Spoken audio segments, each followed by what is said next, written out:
This is Akashwani. Time for a weekly program, Our Guest. I hand over the mic to the show host, Nitish Arora, for the same. A thing of beauty is joy forever. But have you ever imagined how much hard work goes into making that thing of beauty to live forever? Well, we are going to unravel the mysteries behind the art and the artist's brain and his mind and his work in today's Our Guest. And I'm very fortunate to have Mr. Shovin Bhattacharjee as my guest today. Shovin, welcome to All India Radio. Thank you so much. We have seen your work and it's truly inspirational. So tell us something about your journey, because this is an unconventional field and most of the people dare not venture into this. It started from my childhood. I was born and brought up in Shillong, Meghalaya. And you know that Shillong is a beautiful place, full of nature. And I remember those days, I used to paint nature. And in my house, my elder brothers is practicing art. And the Shillong is a very isolated place, and there's no role model such for a child artist. There's no such any artist in the city. When the nature in itself is so beautiful and it's a picture perfect for artists to germinate. So you don't need role models for that. Because But even though my elder brothers, that way is my first guru, I can say. His name is Shovin Bhattacharjee, doing a lot of artwork in the house for his own. But being a Shivling, I'm just always trying to following him. And then, my journey began from that place. Then I used to participate in a lot of competitions in my city. Interesting part of my life is, even long before joining my fine art college, I got awarded with state award. That is, Meghalaya State Award. In, I think, 1990, I got state award from Meghalaya government. And 1996, I joined fine art college. So after 6 years, I joined fine art college. So, after fine art college, then I came to Delhi and then began my career from 2002, where you can say officially my journey began towards field of art. And I came to Ghari Studio Lalit Kala Academy. Most of the big name and that time, the most of the contemporary artists, they are working that premises, and I'm the one who entered into that campus. And nature is always part of my work. And one more thing is, in my my school days, I used to paint every day, whether landscapes or scenery or painting every day. That is my practice. One table is dedicated for my art. Okay. So all the colors and everything is lying over there. So how many others were like you in Shillong? A lot of people doing artwork, or No. you were I'm out of the just box? out of the box, because the reason is because there's no source of inspirations, nothing over there. There's no guru, so I'm always trying to copy. If I find any beautiful, landscape calendar, so I'll collect it. If I find out any image on bird, so I try to from replicate. copying images to copying the nature, the transition, how many years it took for that transition to actually chalking out what you see in front of you rather than getting it inspiration? See, very honestly, when I joined fine art college, when I enter into the academic practice, so basically whole academic practice makes me different person. Then I understand, what is the meaning of an art, how the artist thinking on, why artist is important for the society. So that brings me to one question which everybody thinks in mind, whether the artist is a born artist or artists are made. How much impact did the academics of art had on your original art? I just quote Picasso. Picasso say every individual in the world is born as an artist, and we are the one who destroyed that artist. I also believe in same. Civilization destroys it. Yeah, because the reason is because in my childhood, we don't have any art teacher. That is a blessing for my career. Today I'm realizing that, because the art teachers or art trainer, they are more into training part. They are not dedicated their time or space for the individual students. See, artist is like a natural tree. The way the tree grow, if you very honestly ask me, I feel every individual in this world is self an artist. Is an artist. Oh, how beautiful said. How beautifully said. Every individual is an artist. That's how they appreciate the art. See, that is all about, because my own career, if you see, I'm trained as a painter. Now I'm full-fledged installation artist. I use medium materials. The similar way, I'm always consider, there's some housewife. Every housewife and homemaker are beautiful artists. They are making that food, or they arrange their own house so artistically. If you are like into academics, you can produce similar facsimile copies of one and the other, but an individual, you have your own stamp which is there. So how do you find the training part impacted on your individualistic art? A training part, that academic training part is basically introduced me to what are the practicing happening in the world. Because when you make something and you say this is something different, see, within being an artist, whenever we sell any artwork of anyone is acquiring our artworks, along with the artworks we are giving the authentication certificate. That authentication certificate is along with this artwork. We claim that this artwork is unique, and unique in nature, and that is created by me. That is your stamp. That is my stamp, and that is the what the art also having a different value in the world. So art connoisseur or art collector, whoever the art lover, and art also having a different market value for that reasons. So when you say this artwork is unique, this art is created by me, that means you have a well knowledge about the art fraternity or other images also, because you are not copied from anywhere.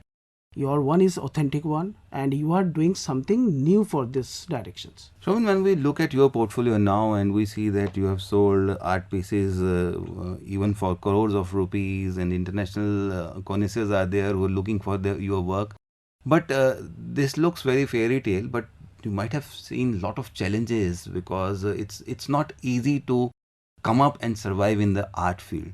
So tell us about those struggling days. How did you manage, and were there a lot of critics around? He said that he spends every penny on creating and is not earning anything. See, my beginning of my career in Delhi is really struggling days. I remember that. I remember I got Lalit Kala scholarships. My scholarships amount was 3,000. 3,000. And my room rent was around 2,000 rupees. And 1,000 for my survival, for my art material, for my everything. And art material, one color is cost me that time around 500 rupees. So at least I need multiple colors for that. So then you started selling your work also? Not initially. Because see, being an artist initially, there's a lot of struggle. Beginning career, you have to establish your style. You have to find out your own styles. Then you have to work on your styles. Then people are quite used to with your styles. And people also getting confidence on your work. So first, which was your first commissioned work which you sold for a good amount? Can you recollect? My turning point of my life was my first solo show in Lalit Kala Academy. That was in the year? In the year around 2005 or 2006. 2006. So I remember, before this exhibitions, in my account there's only 2,000 rupees. Within a week, the entire show sold out. 14 artworks. 14 artworks, all sold. All sold. So that is the most, and that is also another kind of history, because they rarely happen in Lalit Kala Academy exhibitions. And what did the account reflected after that? 2,000 rupees in my account within before exhibitions. After exhibition, my account is around more than 14 lakhs. 14 lakhs? Oh God. So all the hard work came good in only one exhibition. For an artist, every work is like his or her child. So when somebody purchases it and it goes away from you, is there any sense of loss?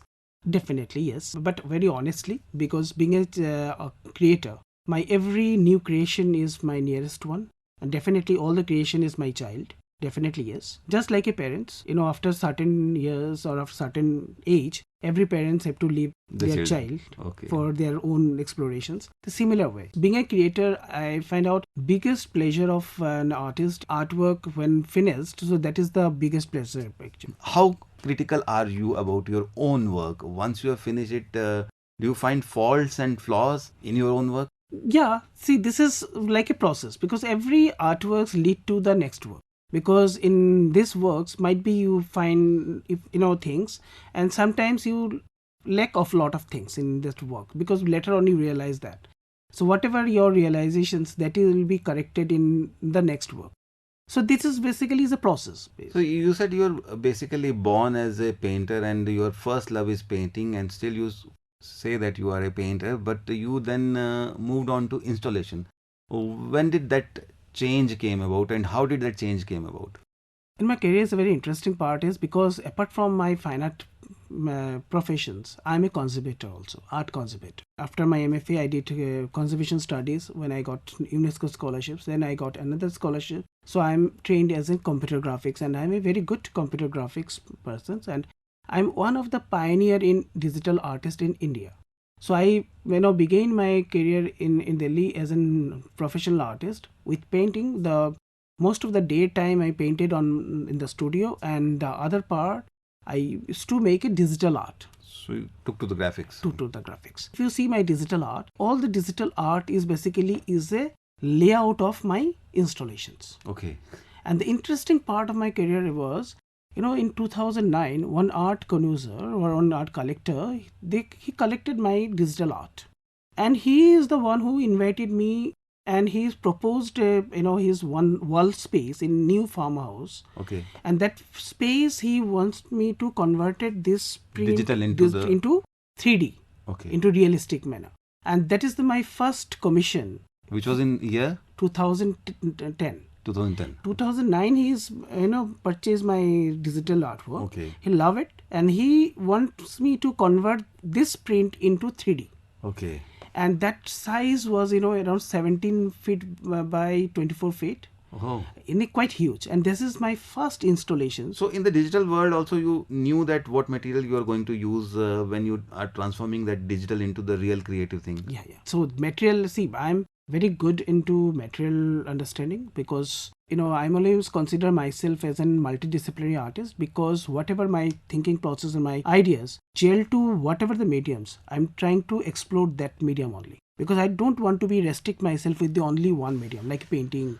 I actually am well aware of my medium, and my medium is of that time also, and time is not allowing me to go any further. Unfortunately, we are short of time. But is there anything that you actually want my listeners to know about Shovin, the artist? Yeah, being an artist, I find out my interesting journey was from 2D to 3D. And now I'm full scale of, completely AI based sculptures. I recently did it. So which is one of the first AI sculpture on stainless steel, which is quite huge size. Usually I do a lot of installations nowadays around huge size, around 25 feet, 30 feet, 40 feet. So, I'm enjoying my material, and I know a lot of things are transforming. And most of your art is basically for a client. So which is like it goes to a private space, not in the public space. If my listener, anybody wants to see your art, where can they go? There's a lot of public spaces. The installations.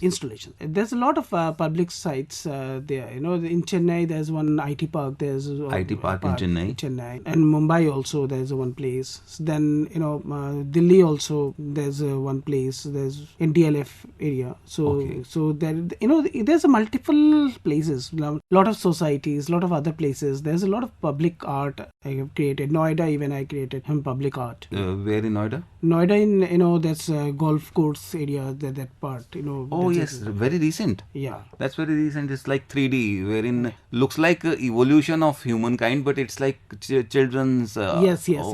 So that's yours. Yeah, that is also my work.